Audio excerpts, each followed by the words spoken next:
O amor de verdade aguenta o tranco do tempo, sabe? Mas tem ferida que nunca fecha de vez, mesmo depois de décadas. Oi, meus queridos, aqui é a vovó Lourdes. Tô com 78 anos e hoje vou contar pra vocês uma história que mudou minha vida pra sempre. Mas antes de começar, já deixa aquele joinha, se inscreve aqui no canal e me conta aí nos comentários de que cidade vocês estão me ouvindo.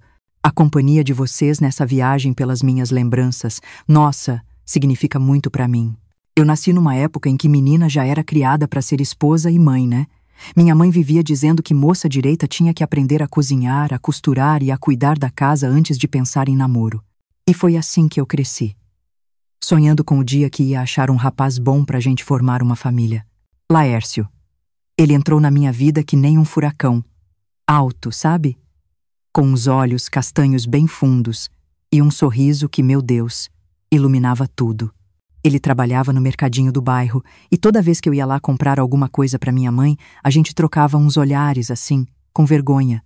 Um dia, ele finalmente tomou coragem e me deu uma balinha, escondido do dono da venda.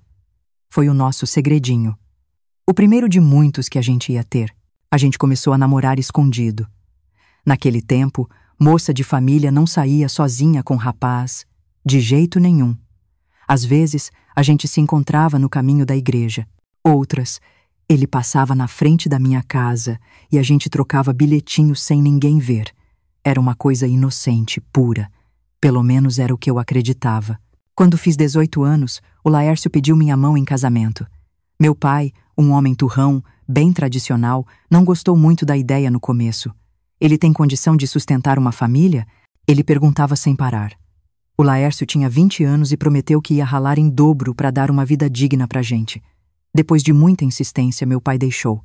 A gente se casou numa cerimônia bem simples. Eu usei um vestido que minha mãe e eu costuramos juntas, por meses. Não era nada de luxo, mas para mim era o vestido mais lindo do mundo. O Laércio usou o único terno que tinha, emprestado de um primo.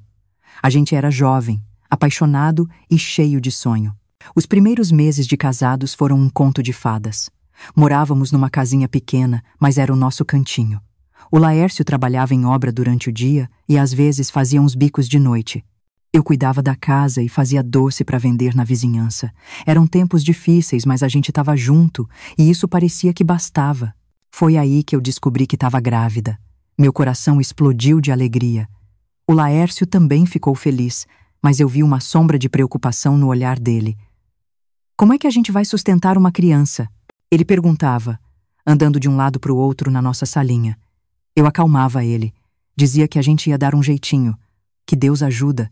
A gravidez foi passando. E com ela, eu comecei a ver as primeiras mudanças no Laércio. Ele chegava cada vez mais tarde do trabalho, muitas vezes com cheiro de cachaça. Quando eu perguntava alguma coisa, ele ficava bravo. Dizia que estava trabalhando que nem um burro para sustentar a gente e que eu tinha que ser mais compreensiva. Eu engolia o choro e tentava entender. Afinal, ele estava com muita pressão nas costas. O Lucas nasceu numa madrugada de chuva. Foi um parto difícil, daqueles feitos em casa, com parteira. O Laércio não estava lá. Tinha saído para comemorar com os amigos a chegada do filho que nem tinha nascido ainda. Quando ele finalmente apareceu, horas depois, mal conseguia ficar em pé de tão bêbado. A parteira olhou para ele com uma cara de nojo. E eu, mesmo acabada e com dor, senti uma pontada de decepção que tentei esconder com a alegria de ter meu filhinho nos braços. Os anos seguintes foram de adaptação. O Laércio nunca foi um pai presente. Enquanto eu dava de mamar pro Lucas, contava historinha para ele dormir e cuidava de cada febre, de cada ralado no joelho. O Laércio ficava cada vez mais longe. Quando estava em casa, mal olhava pro menino. Homem não sabe lidar com bebê, ele dizia, como se isso fosse desculpa para a ausência dele. O Lucas cresceu muito apegado em mim. Parecia que era só nós dois no mundo. O Laércio estava ali de corpo presente, mas a cabeça estava em outro lugar. Ele sustentava a casa, isso eu não posso negar. Mas faltava o carinho, sabe? Aquela ligação que um filho precisa ter com o pai. Quando o Lucas fez 12 anos, a gente finalmente conseguiu comprar nossa casa própria. Era simples, mas era nossa segurança. O Laércio continuava trabalhando em obra, mas agora, como mestre de obras, o que melhorou um pouco nossa vida. Eu comecei a trabalhar como costureira em casa, fazendo conserto de roupa para a vizinhança. O Lucas era um menino estudioso, bonzinho, sempre me ajudando em casa e cuidando de mim quando eu virava à noite na máquina de costura. Os anos passaram e o Lucas virou um rapaz responsável, trabalhador. Aos 19 anos, ele arrumou um emprego numa loja de material de construção, lá no centro. Ele estava feliz da vida, fazendo planos. Quem sabe fazer uma faculdade de noite? O Laércio quase nunca falava nada sobre as conquistas do filho. Quando o Lucas chegava todo empolgado contando uma coisa boa do trabalho, o Laércio só balançava a cabeça, sem tirar o olho do jornal. Eu me lembro direitinho do dia que o Lucas chegou em casa com um brilho diferente no olhar. Ele tinha conhecido uma moça na loja, uma cliente que foi comprar tinta para casa da tia. Mãe, ela é tão bonita. E tão gentil, ele me contou, enquanto eu fazia o jantar. O nome dela é Juliana. Nos dias seguintes, o Lucas só falava na Juliana. Ele descobriu que ela tinha a mesma idade dele, 19 anos, e que a história de vida dela era cheia de perdas. O pai largou a família quando ela era bebê, e a mãe tinha morrido uns anos antes. Desde então, a Juliana morava com uma tia que a acolheu. Quando o Lucas finalmente chamou ela para conhecer a gente, eu estava ansiosa. Queria que essa moça, que tinha despertado uma coisa tão bonita no meu filho, se sentisse bem-vinda na nossa casa. Fiz um almoço especial, arrumei a casa toda e até botei flor na mesa. A Juliana chegou na hora marcada, trazendo um bolo que ela mesma fez. Ela era mesmo um encanto de menina. Cabelo escuro, uns olhos grandes, expressivos e um sorriso tímido.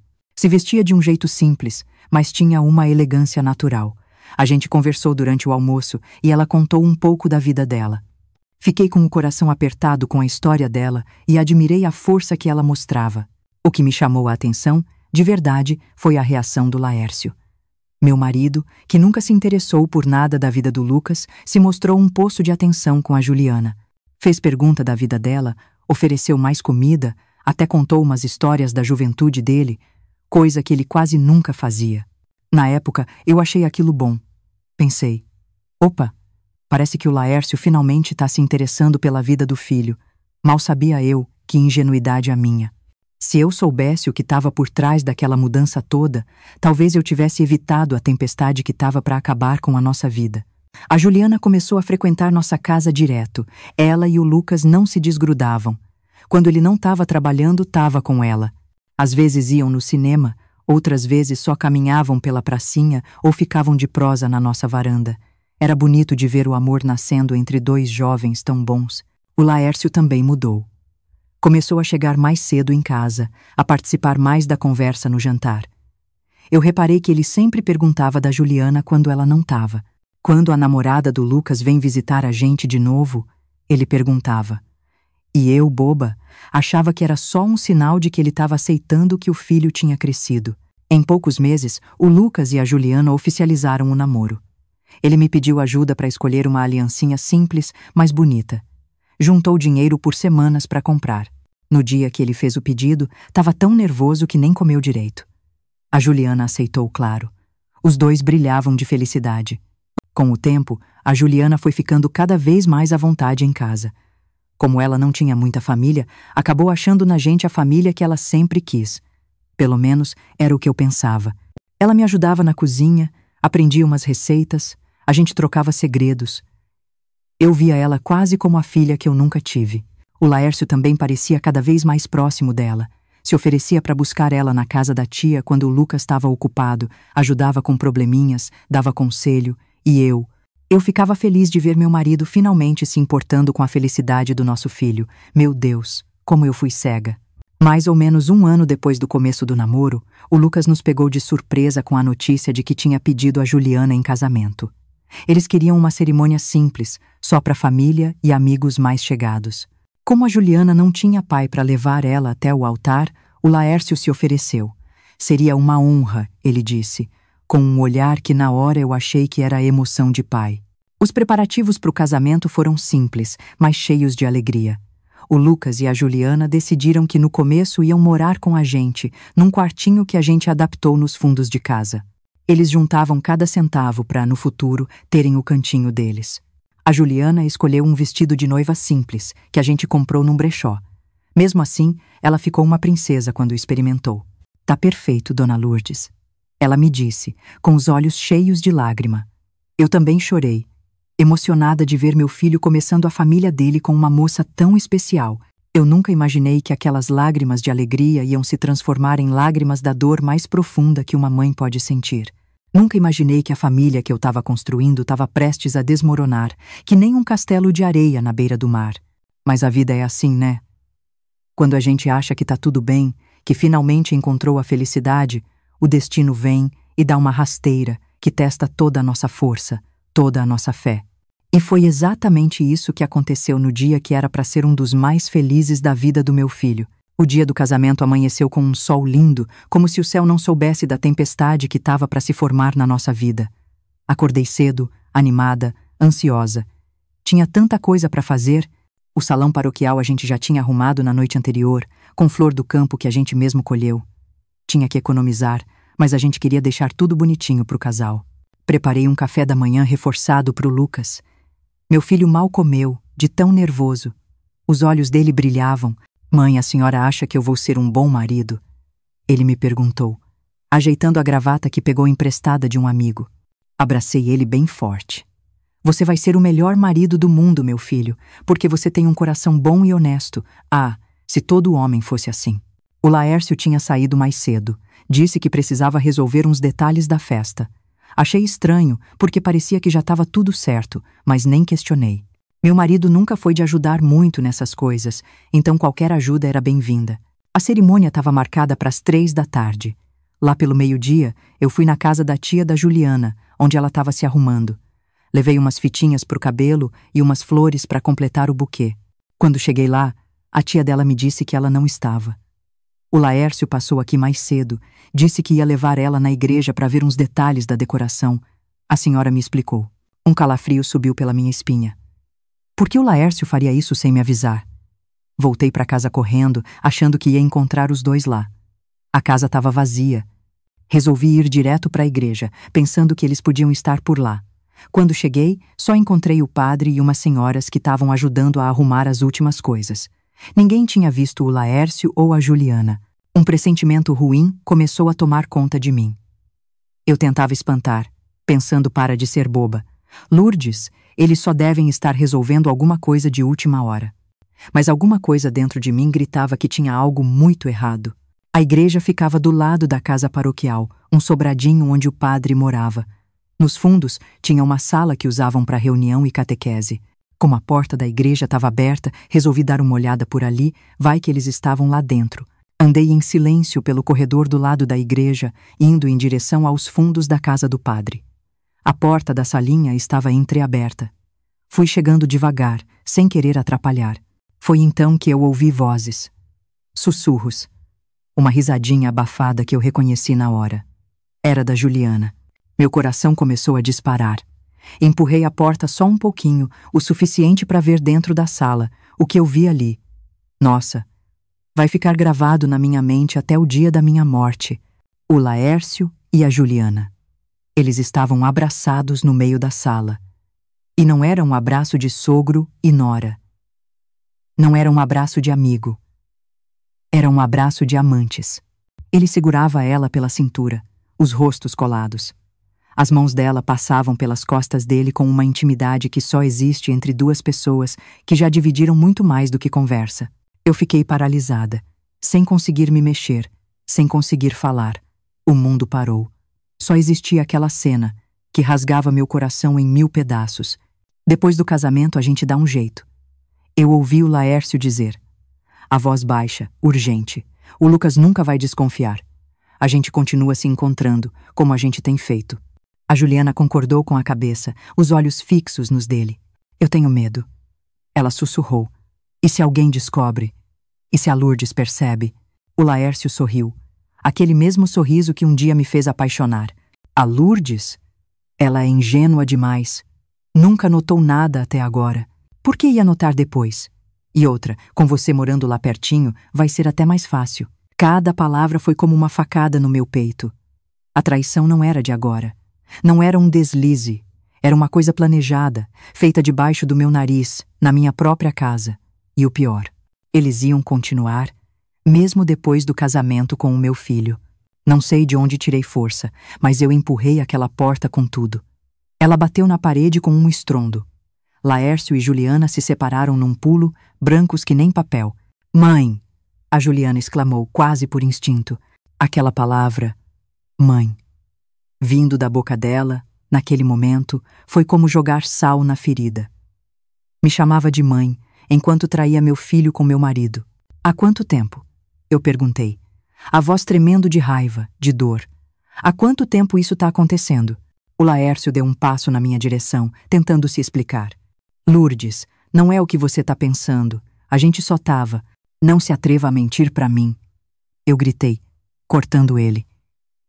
Eu ouvi tudo, tudo, vocês dois, debaixo do meu nariz, na minha casa, com o meu filho.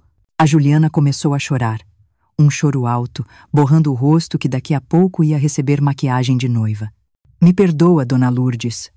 Ela soluçava. Eu não queria. Aconteceu. Eu tentei parar, mas, quando começou, eu insisti, sem dó nenhuma das lágrimas dela. Naquela hora eu só pensava no Lucas, na dor que ele ia sentir. Laércio tentou chegar perto de mim de novo, mas eu recuei, como se o toque dele fosse me queimar. Lourdes, vamos conversar com calma. Os convidados já vão começar a chegar e... Os convidados? Eu repeti, sem acreditar.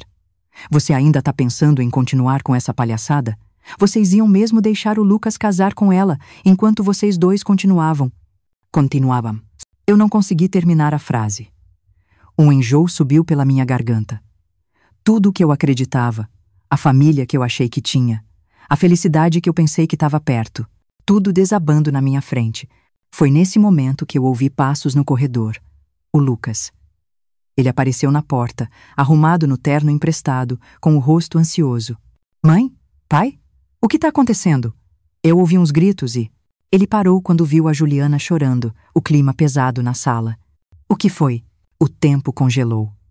Como é que eu ia contar pro meu filho que a mulher que ele amava e o pai que ele tanto tentou agradar estavam traindo ele da pior forma possível?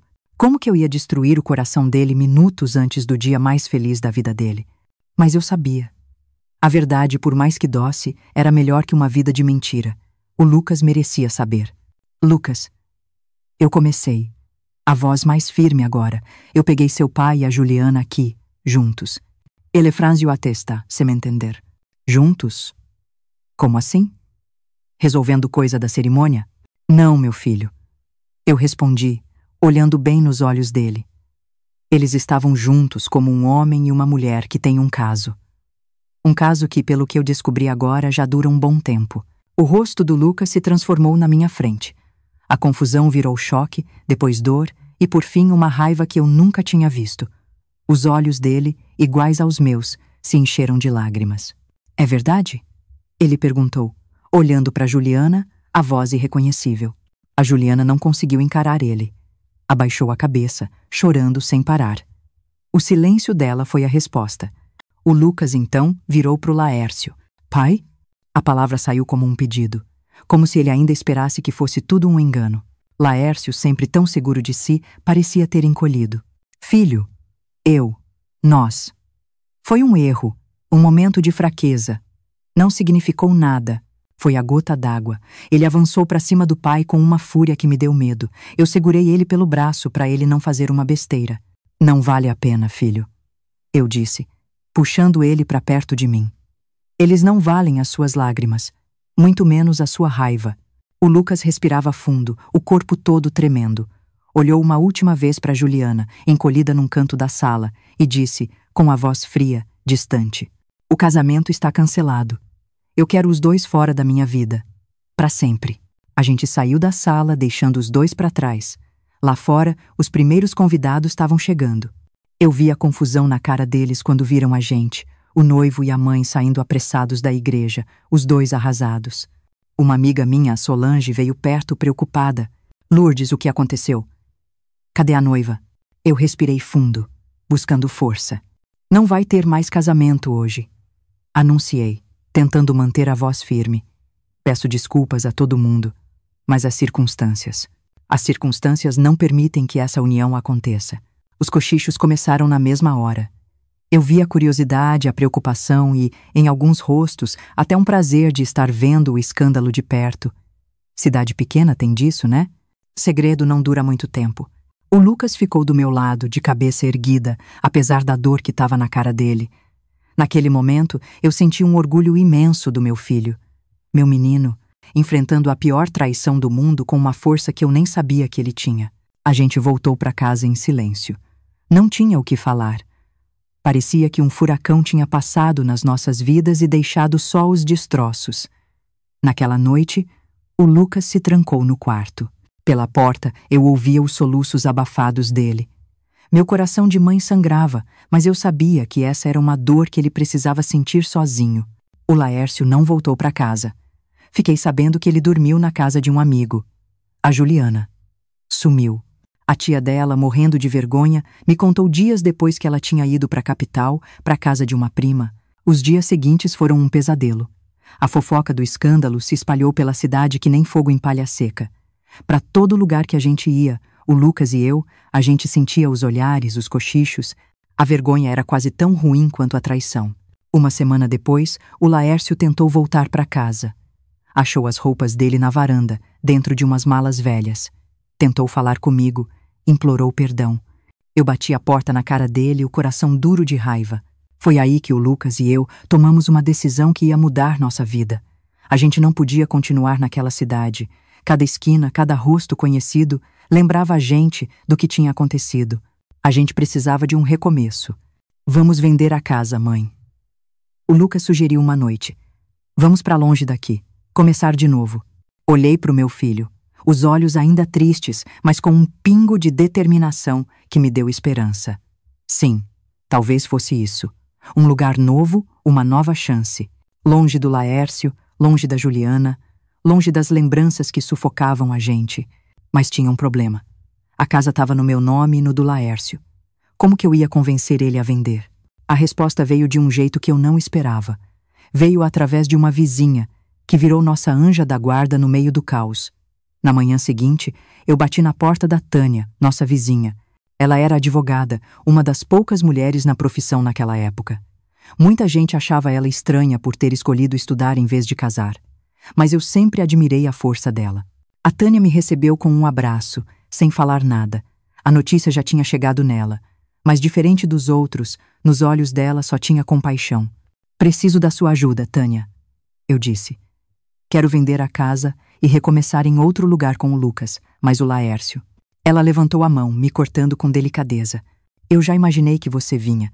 Já estava estudando o caso desde que eu soube. O jeito prático dela foi como um remédio para minha alma ferida. A casa tá no nome dos dois, o que complica. Mas tem um caminho. Nos dias seguintes, a Tânia trabalhou sem parar no nosso caso. Descobriu que o Laércio tinha feito umas dívidas altas nos últimos meses, aposta, dinheiro com agiota, coisas que ele escondia de mim. A gente pode usar isso, a Tânia explicou, com um brilho no olhar. Ele precisa de dinheiro, e rápido. Enquanto isso, eu fiz o que nunca pensei que ia fazer. Entrei com o pedido de divórcio. Naquela época, isso era um escândalo, ainda mais em cidade pequena. Mas depois de tudo, continuar casada com o Laércio era como tomar veneno todo dia. Nosso plano deu mais certo do que a gente esperava. Quando a Tânia mostrou a proposta para o Laércio, assinar o divórcio e concordar com a venda da casa, pegando uma parte menor para pagar as dívidas, ele não teve escolha. Teve que aceitar. Ele estava encurralado. A casa foi vendida rápido, por menos do que valia, mas naquela altura eu não me importava. Eu só queria distância, liberdade. Um novo começo para o meu filho e para mim. Com a minha parte do dinheiro, comprei passagem de trem para uma cidade no litoral, a quase 500 quilômetros daqui. Um lugar onde ninguém conhecia a gente. Na véspera da viagem, eu andei pela casa vazia uma última vez. Cada cômodo tinha uma lembrança. Algumas boas, outras agora envenenadas. No quarto que eu dividi com o Laércio por tantos anos, eu me permiti chorar uma última vez. Não por ele, mas pela menina boba que eu fui, pelos sonhos que eu tive. O Lucas me achou assim, secando as lágrimas. Ele segurou minha mão. Meu menino. Tão novo e já carregando um peso tão grande. A gente vai ficar bem, mãe, ele disse, com uma certeza que me espantou. Nós dois, juntos. A gente vai construir uma coisa nova, só nossa. Na manhã seguinte, a gente embarcou no trem com 4 malas, minha máquina de costura e as economias que eu guardei por anos, um pouquinho aqui, outro ali. Sempre senti que um dia eu ia precisar daquele dinheiro. A viagem foi longa, mas cada quilômetro que afastava a gente da nossa vida antiga parecia aliviar um pouco o peso no coração. Chegamos na cidade, no final da tarde. O cheiro de sal no ar, o barulho das ondas. Parecia que o lugar estava dando as boas-vindas pra gente. Com o dinheiro que sobrou, a gente alugou um sobradinho perto do centro. Precisava de uma boa reforma, mas era nosso. Um novo lar, um novo começo. O Lucas logo arrumou emprego numa loja de ferragens. E eu voltei a costurar. Botei um anúncio no jornalzinho da cidade. Os primeiros meses foram difíceis. O dinheiro era curto, os clientes, poucos. Tinha noite que eu chorava baixinho na cozinha, me perguntando se a gente tinha feito a coisa certa. Mas aí eu lembrava do olhar do Lucas quando descobriu a traição, da dignidade dele. Não, a gente não podia continuar naquela mentira. Esse caminho, por mais duro que fosse, era o único caminho honesto. Aos poucos, as coisas foram melhorando. Minha fama de boa costureira se espalhou. O Lucas foi promovido na loja e começou a fazer um curso técnico de contabilidade de noite. Foi nessa época que eu tive uma ideia. Na cidade, não tinha nenhuma padaria que fazia os doces que minha avó me ensinou. Bolo de fubá cremoso, sequilho, broa de milho. E se a gente abrisse uma padaria, Lucas? Sugeri um dia. A gente podia começar aqui em casa mesmo. Eu faço os doces e você cuida das contas. Pela primeira vez em muito tempo, eu vi empolgação de verdade no olhar dele. A gente podia usar a sala da frente como um cafezinho. Ele disse, a ideia pegou fogo. Com nossas economias, a gente comprou um forno maior, umas formas. Transformamos a sala num lugarzinho aconchegante. Na porta, uma placa simples. Doces da vovó, café e confeitaria. O nome foi ideia do Lucas. Um dia a senhora vai ser vovó, mãe, ele disse com um sorriso. Naquela época, a ideia de ser avó parecia impossível. O Lucas mal conseguia olhar para uma moça sem se lembrar da Juliana. Nosso negócio começou devagarinho. Mas aí, uma senhora provou nosso bolo de fubá e no outro dia trouxe a irmã. A irmã trouxe uma amiga. E o boca a boca foi nossa melhor propaganda. Em poucos meses, nosso café estava sempre cheio. As pessoas adoraram os sabores da minha terra. A gente precisou contratar ajuda. E depois, alugar um lugar maior, na rua principal. Era um risco, o aluguel era caro. Mas o Lucas fez as contas e disse que a gente dava conta. E deu. A Doces da Vovó virou uma confeitaria respeitada na cidade. O Lucas se transformou num ótimo administrador. Ver ele assim, confiante, realizado, foi o maior presente que eu podia ter.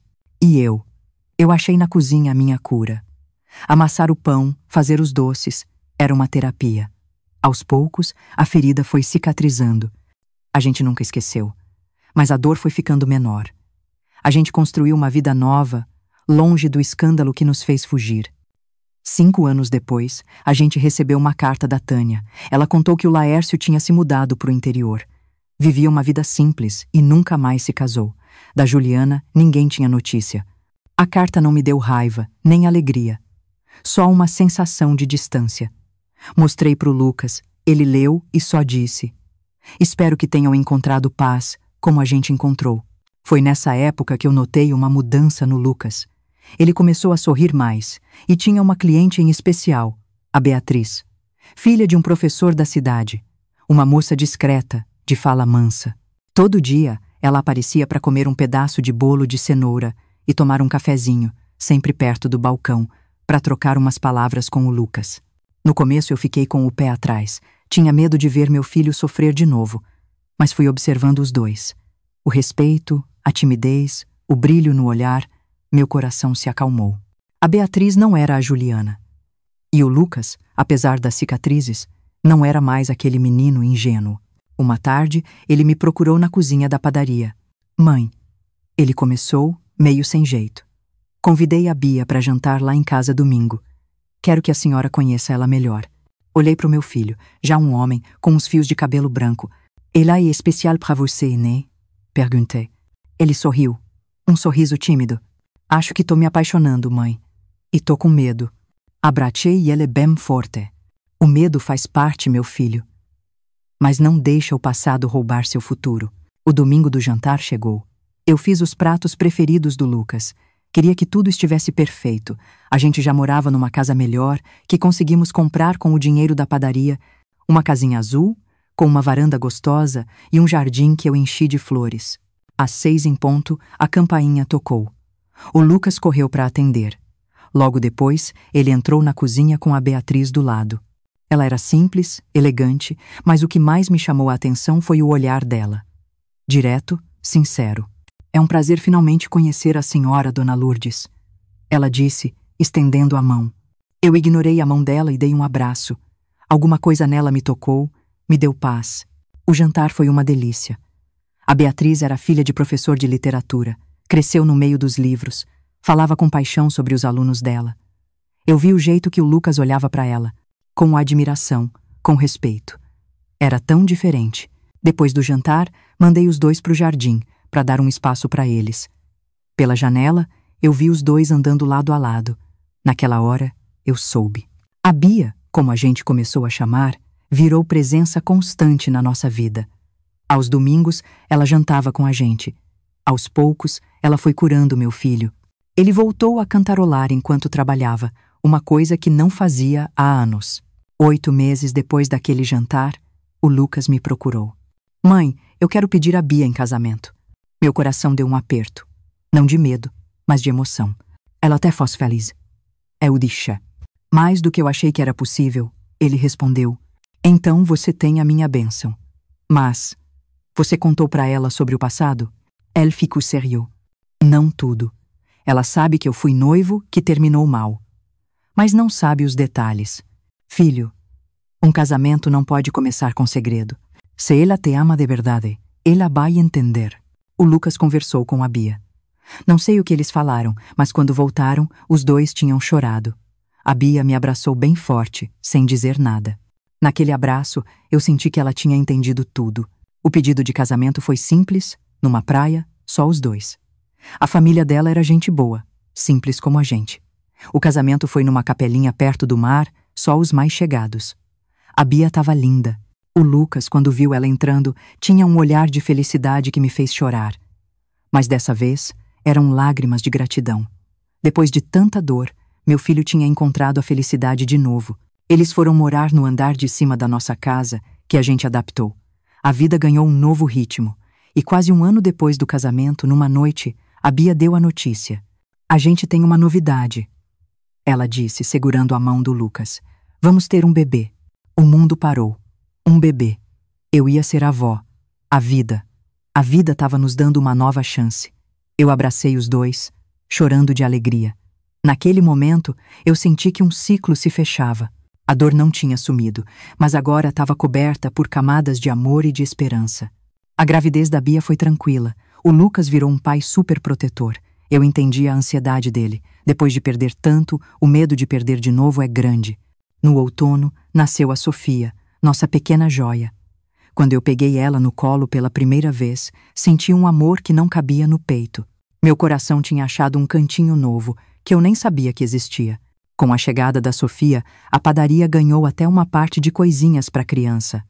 Ver meu filho sendo um pai presente, amoroso, aquilo curava as feridas que ainda existiam em mim. Ele quebrou o ciclo de ausência que marcou a infância dele. Foi nesse tempo de felicidade que o passado bateu na nossa porta. Uma carta, com o carimbo da nossa antiga cidade. A carta chegou numa manhã de primavera. Eu estava na varanda, com a Sofia no colo. O carteiro deixou a correspondência e eu vi. Um envelope amarelado, com uma letra tremida. Meu coração acelerou. Guardei a carta no bolso do avental. Só de noite, quando todo mundo dormia, eu sentei na cozinha e abri. Querida Lourdes, começava. Era a letra do Laércio. Mais frágil, mas era dele. Meu ex-marido. Meu primeiro impulso foi rasgar tudo. Mas, a curiosidade, talvez, me fez continuar. Ele contava que tinha tido um infarto, que os médicos disseram que o próximo podia ser o último. Ele falou da vida dele, de como viveu sozinho, se arrependendo todos os dias do mal que fez pra gente. Não espero que vocês me perdoem, ele escreveu. O que eu fiz não tem perdão. Trair você já seria terrível, mas trair meu próprio filho... Não existe desculpa. Ele contou que a Juliana também não teve uma vida feliz, que nunca superou a culpa. E no final tinha um pedido. Sei que não tenho direito, mas eu queria ver o Lucas uma última vez antes de morrer. Não para pedir perdão. Só para ver ele, saber que ele tá bem. Vou ficar por 2 semanas na pensão perto da rodoviária da sua cidade. Vou entender se você não mostrar essa carta para ele. Eu fiquei ali, sentada, chorando. Não de raiva. Era uma coisa diferente. O Laércio daquela carta não era o mesmo homem. Era um homem velho, doente, encarando os próprios erros. O que fazer? Mostrar pro Lucas? Na manhã seguinte, eu olhei pro meu filho, brincando com a Sofia. Ele tinha construído uma vida linda. Ele merecia saber. Merecia escolher. Esperei a Bia sair e entreguei a carta para ele. Ele leu em silêncio. O rosto dele passou por todo tipo de emoção. Dor, raiva e, no final, uma espécie de calma. "O que você acha?" eu perguntei. "Não sei, mãe." Ele respondeu sincero. "Uma parte de mim quer ignorar. Mas outra parte quer ir lá. Não para perdoar, mas para entender. Para fechar esse capítulo. Qual for a sua decisão, eu tô com você." Eu disse. Ele conversou com a Bia. E ela, maravilhosa que é, disse: "Eu vou com você. Você não tem que passar por isso sozinho." 3 dias depois, os dois foram até a pensão. Eu fiquei em casa com a Sofia, com o coração na mão. Eles demoraram horas. Quando voltaram, o rosto do Lucas estava diferente. Não era paz, mas era uma aceitação. "Como foi?" perguntei. "Ele tá velho, mãe. Muito velho e doente. A gente conversou muito. Ele pediu perdão, foi estranho." "Você perdoou?" Ele pensou um pouco. "Não sei se perdoar é a palavra, mas eu disse para ele que não sinto mais ódio, que eu construí uma vida boa, com uma esposa que eu amo e uma filha que é tudo para mim, que eu achei meu caminho. Meu menino. Meu filho. Que orgulho." Ele perguntou da senhora. Se a senhora era feliz. Eu pensei. Eu era feliz? Depois de tudo? "Sou", respondi. "Com toda a certeza do mundo. Tenho você, tenho a Bia, tenho a Sofia, nossa padaria, tenho um propósito. O que mais eu podia querer?" O Lucas sorriu. Foi o que eu disse para ele. Que a senhora achou a sua felicidade, sem precisar dele. O Laércio morreu 2 semanas depois, na pensão. Um segundo infarto. A gente não foi no enterro, mas acendemos uma vela por ele na capelinha. Não era luto. Era só um reconhecimento de que, pro bem e pro mal, ele fez parte da nossa história. Os anos passaram. Nossa família cresceu. Depois da Sofia veio o Miguel. E 5 anos depois, a Alice. A padaria prosperou. A Bia virou escritora de livro infantil. E eu virei vovô em tempo integral. Outro dia, na cozinha, minha neta Sofia, já com 12 anos, me perguntou: "Vó, por que vocês vieram morar aqui?" Eu olhei para ela, tão parecida com o pai, e decidi contar um pouco da nossa história. Às vezes, minha querida, a vida nos dá umas rasteiras. A gente teve que deixar nossa cidade porque lá tinha memórias muito tristes. "Vocês estavam tristes?" perguntou a pequena Alice. "Sim, muito." Eu confirmei. Mas sabe o que a gente descobriu? Que às vezes a gente precisa perder uma coisa para achar outra ainda melhor. Se a gente não tivesse vindo para cá, seu pai nunca teria conhecido sua mãe. E vocês 3 nunca teriam nascido. A Sofia pensou um pouco. "Então, foi uma coisa boa no final?" Olhei pela janela, para o meu jardim florido, para o céu azul, para a vida que a gente construiu das cinzas. "Foi, minha querida", respondi, com toda a convicção do meu coração. Foi a melhor coisa que podia ter acontecido com a gente. E era verdade. A traição que um dia eu pensei que ia me destruir foi só o começo de uma jornada que me trouxe até aqui. A esta cozinha com cheiro de bolo, ao som da risada dos meus netos, a paz que eu finalmente encontrei. Aos 78 anos, eu olho para trás e só sinto gratidão. Pelas provações que me fizeram forte, pelo amor que renasceu. As cicatrizes ainda estão aqui. Mas hoje eu sei. Não é a queda que define a gente, mas o jeito como a gente levanta. Se eu pudesse falar com aquela Lourdes jovem, assustada na porta daquela sala, eu diria: coragem, vai doer. Mas continua, porque do outro lado dessa dor, existe uma vida que você nem sonha, Uma vida de alegria e de amor de verdade. Contaria para ela sobre esta cozinha, sobre as mãozinhas cheias de farinha dos netos, sobre o coração que, mesmo partido, pode ser remendado e voltar a amar. Porque essa é a verdade que eu aprendi. A luz sempre acha um jeito de voltar para o nosso coração. E é assim, meus queridos, que termina a minha história. Se ela tocou seu coração, deixa um joinha, se inscreve no canal para mais histórias assim. E compartilha com alguém que talvez precise ouvir que mesmo nos piores momentos, sempre existe esperança. Não esquece de me contar de onde você está assistindo, tá bom? Até a próxima, com muito carinho, da Vovó Lourdes.